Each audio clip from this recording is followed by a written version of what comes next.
ये है हॉर्मुज़ जलडमरू मध्य, दुनिया का शायद सबसे जरूरी जलमार्ग। सोचिए, ये एक ऐसी धमनी है जो पूरी दुनिया की अर्थव्यवस्था को जिंदा रखती है। लेकिन बात सिर्फ तेल और बड़े बड़े जहाजों की नहीं है। नहीं, इसकी कहानी तो उससे कहीं ज्यादा गहरी और सच कहूं तो रंगीन है। जरा सोचिए, एक दरवाजे के बारे में। एक ऐसा दरवाजा जो सिर्फ 33 किलोमीटर चौड़ा है। जी हाँ, सिर्फ 33 किलोमीटर। और ये कोई मेटाफर नहीं है, कोई कहने की बात नहीं है। ये एक असल जीता जागता रास्ता है। एक तरफ है अरब प्रायद्वीप और दूसरी तरफ ईरान, और बीच में है ये छोटा सा गलियारा।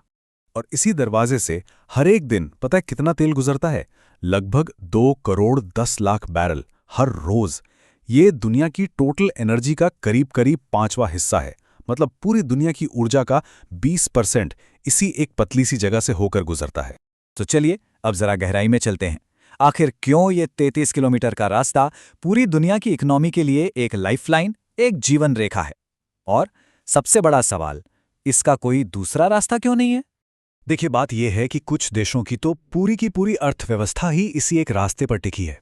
जापान को देखिए, उनका लगभग 90% तेल इसी रास्ते से आता है। 90%। और दक्षिण कोरिया, उनके लिए ये नंबर 70% से भी ज्यादा है।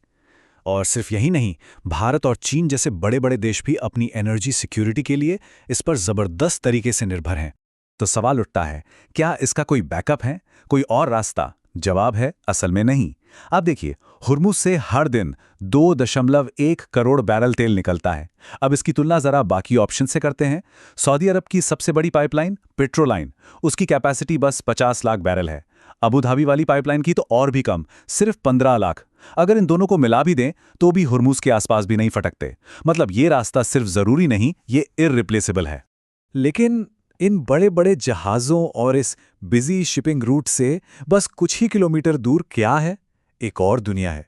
एक ऐसी कहानी है जो अक्सर दुनिया की नज़रों से और हाँ, न्यूज़ की हेडलाइन से पूरी तरह गायब रहती है। तो चलिए अब उस अनदेखी दुनिया में चलते हैं। हम जा रहे हैं रेनबो आइलैंड्स, यानी इंद्रधनुषी द्वीपों की ओर। यहाँ की रेत लाल है। जी, बिल्कुल लाल, ईंट की धूल जैसा गहरा लाल। सोचिए, ऐसा रंग जो किसी आम बीच पर तो मिल ही नहीं सकता। ये है हुर्मुज द्वीप, और ये अनोखा रंग आया है आयरन ऑक्साइड से, जो लाखों सालों में धरती की सतह पर जमा हुआ है। और बात सिर्फ लाल रेत की नहीं है। इस द्वीप की मिट्टी में, आप यकीन नहीं करेंगे, 70 से ज्यादा अलग अलग तरह के मिनरल्स हैं। ये तो जैसे एक जीती जागती जियोलॉजिकल लैब हो। यहाँ के लोग तो इस आयरन से भरी लाल मिट्टी, जिसे गोलक कहते हैं, उसे मसालों के साथ मिलाकर खाते भी हैं, ब्रेड पर लगाकर। और यहाँ एक रेनबो वैली भी है, जहाँ के पहाड़ पीले, बैंगनी, नारंगी हर रंग की परतों से सजे हैं। और फिर है सॉल्ट गॉडेस केव, एक नमक की गुफा, जहाँ इतनी गहरी शांति है कि आप अपने दिल की धड़कन सुन सकते हैं। इसीलिए कहा जाता है कि ये धरती पर शायद अकेली ऐसी जगह है जहां आप सचमुच में एक पहाड़ का स्वाद चख सकते हैं। सोचिए जरा, ये इस द्वीप की इनक्रेडिबल जियोलॉजिकल हिस्ट्री को दिखाता है। चलिए अब हॉर्मुज से बस कुछ ही किलोमीटर दूर चलते हैं एक और कुदरत के अजूबे की तरफ, जहां जंगल जमीन पर नहीं बल्कि पानी पर तैरता हुआ नजर आता है।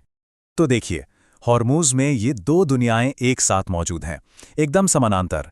एक तरफ 330 मीटर लंबे लंबे सुपर टैंकर जो दुनिया के शहरों को चलाने के लिए लाखों बैरल तेल ले जा रहे हैं, और दूसरी तरफ 6 किलोमीटर गहरी नमक की गुफा, जहां सिर्फ खामोशी है। उसे कोई मतलब नहीं कि ऊपर की इंडस्ट्रियल दुनिया में क्या हो रहा है। ये तैरता हुआ जंगल पास के ही केशम द्वीप पर है, और यहां तो अजूबों की कोई कमी ही नहीं है। चाकू कैनियन है, जहां जमीन अचानक से 30 मीटर गहरी सीधी दीवारों में खुल जाती है। ऐसा लगता है जैसे धरती फट गई हो। फिर है स्टार्स वैली। कहते हैं कि यहां आसमान से एक तारा टूटकर गिरा था, और उसी ने चट्टानों को ये अजीबोगरीब शक्ल दे दी। और इंसानी कारीगरी देखिए, यहां लंगनगर शिपयार्ड है, जहां कारीगर बिना किसी ब्लूप्रिंट के सिर्फ अपनी याददाश्त के दम पर बड़े बड़े लकड़ी के जहाज बना देते हैं। और वो तैरता हुआ जंगल, वो है हारा मैंग्रोव का जंगल। यहां दिन में 2 बार एक जादू होता है। जब हाई टाइड आता है, समंदर का पानी चढ़ता है, तो वो पेड़ों की जड़ों को पूरा ढक लेता है, और तब ऐसा लगता है जैसे पूरा का पूरा जंगल पानी की सतह पर तैर रहा हो। और कमाल की बात यह है कि ये पेड़ खारे पानी को ही पीते हैं और अपनी छाल और पत्तियों से नमक को फिल्टर करके बाहर निकाल देते हैं। है ना कुदरत का एक इनक्रेडिबल इंजीनियरिंग फीट? अब इस जलडमरू मध्य को पार करके चलते हैं ओमान की तरफ, एक ऐसी जगह जिससे हम आवाज़ों की खाड़ी कह सकते हैं। ये है मुसंदम पेनिनसुला और यहाँ बसा है कुमजार नाम का एक छोटा सा गांव। यहाँ के लोग एक ऐसी भाषा बोलते हैं जो दुनिया में और कहीं नहीं बोली जाती, कुमजारी। ये कोई एक भाषा नहीं है, बल्कि अरबी, फारसी, पुर्तगाली, यहाँ तक कि हिंदी और स्वाहिली जैसी 10 से ज़्यादा भाषाओं का एक अनोखा मिक्सचर है। असल में ये भाषा पिछले 500 सालों के समुद्री इतिहास का एक जीता जागता म्यूजियम है। हर जहाज जो यहाँ से गुजरा अपने कुछ शब्द यहाँ छोड़ गया। लेकिन दुख की बात यह है कि आज ये भाषा खतरे में है। देखिए, एक बात समझनी बहुत ज़रूरी है। हॉर्मुज़ की अहमियत सिर्फ तेल की वजह से नहीं है, ये तो हमेशा से ही ज़रूरी रहा है। तेल का ज़माना तो बहुत बाद में आया।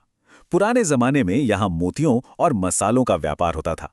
फिर 16वीं सदी में पुर्तगाली आए। उन्होंने यहाँ किला बनाया ताकि इंडिया जाने वाले ट्रेड रूट्स पर कब्जा कर सकें। और आज यहाँ से दुनिया की 20% एनर्जी सप्लाई गुजरती है। तो ये तेल का व्यापार, इसकी हजारों साल लंबी कहानी का बस एक नया और शायद टेम्परेरी चैप्टर है। तो चलिए अब इन दोनों दुनियाओं को, तेल वाली दुनिया और कुदरत वाली दुनिया को एक साथ लाते हैं और देखते हैं कि इनका भविष्य क्या कहता है। क्योंकि ये दो दुनियाएं हैं, लेकिन इनका भविष्य एक ही है। आज हॉर्मुज़ पर एक नहीं बल्कि कई तरफ से दबाव है। एक तरफ है एनर्जी ट्रांजिशन, दुनिया धीरे धीरे तेल से दूर जा रही है, तो जाहिर है इस रास्ते का आर्थिक महत्व भी बढ़ेगा। दूसरी तरफ है क्लाइमेट चेंज, जो यहाँ के नाजुक इकोसिस्टम जैसे वो मैंग्रोव के जंगल और कोरल रीफ्स, उनके लिए सीधा खतरा है।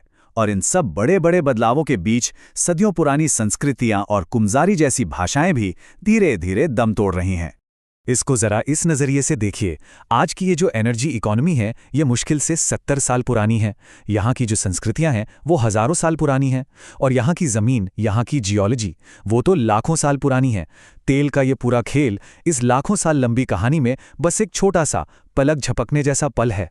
वो जो नमक की देवी है, वो अपने गुफा के अंधेरे में उसी खामोशी में बैठी है। उसे कोई फर्क नहीं पड़ता कि ऊपर कितने टैंकर गुजर रहे हैं। तो आखिरी सवाल बस यही है, जब तक ये दोनों दुनियाएं एक साथ चल रही हैं, हम किस पर ध्यान देंगे?